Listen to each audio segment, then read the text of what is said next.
For measure, reading is a very recent hobby of mine. I've started collecting books only like a year ago, so I don't have a lot of book in my collection.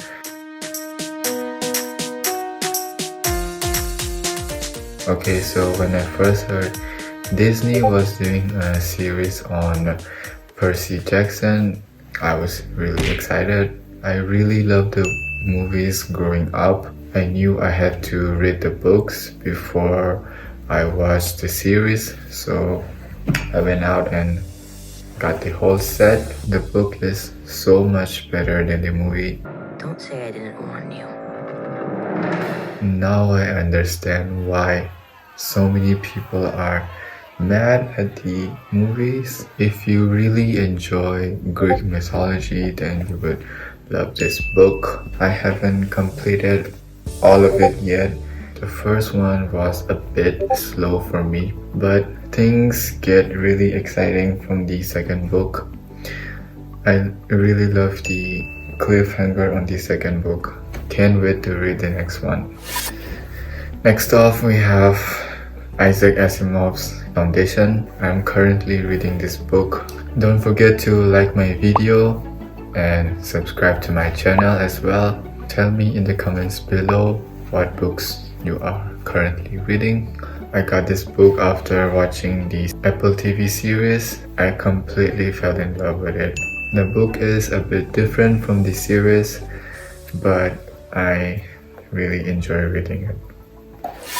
Then Emily Dickinson poem. This is the only poetry book I have. I really love Emily Dickinson. I also love the series on Apple TV starring Haley Steinfeld. Dickinson is like the 17th century Taylor Swift. Next off, we have the Athenian Constitution. This is my latest edition. There's not much to talk about this book. This is just history of Greek government, especially Athenian, the birth of democracy, I guess. Yeah.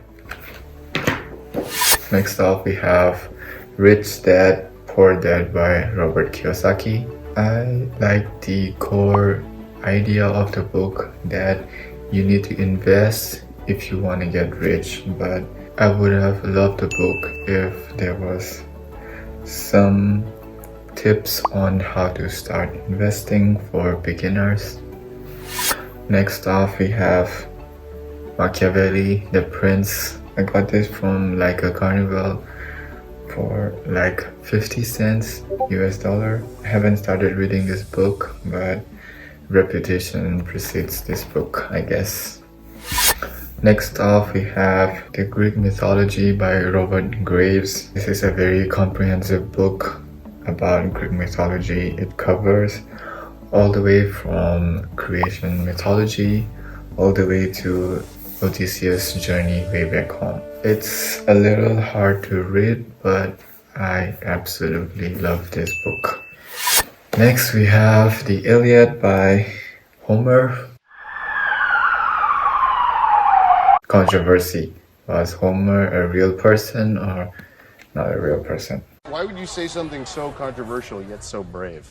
If you are thinking of getting Iliad, I highly recommend getting Penguin Classics. It's very easy to read. I really love this book. I also love the use of metaphor in this book. I'm gonna make a separate video for this book, so stay tuned for that.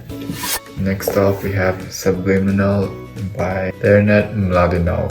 I'm sorry for the name, and I'm also sorry for the cover.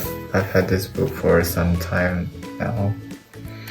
This is a good book on psychology, human psychology, and how to trick our brain.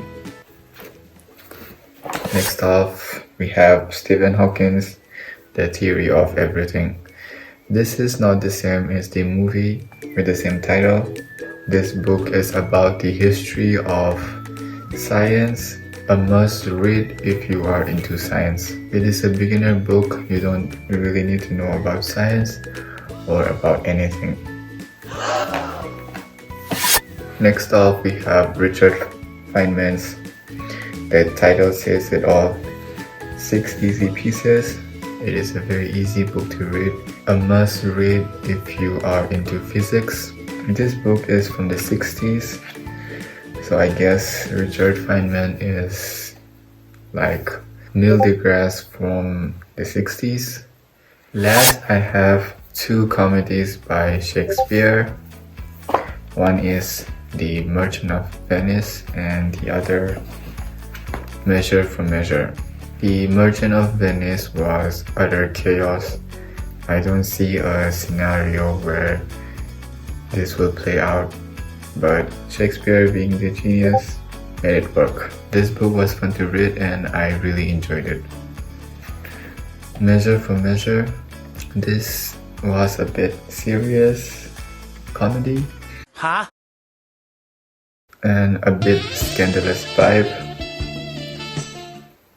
I like how Shakespeare improved the story from the original one. This book is easy 5 out of 5 for me. So yeah, I guess this is the end of my book tour. Thank you so much for watching. I mean, look at the print.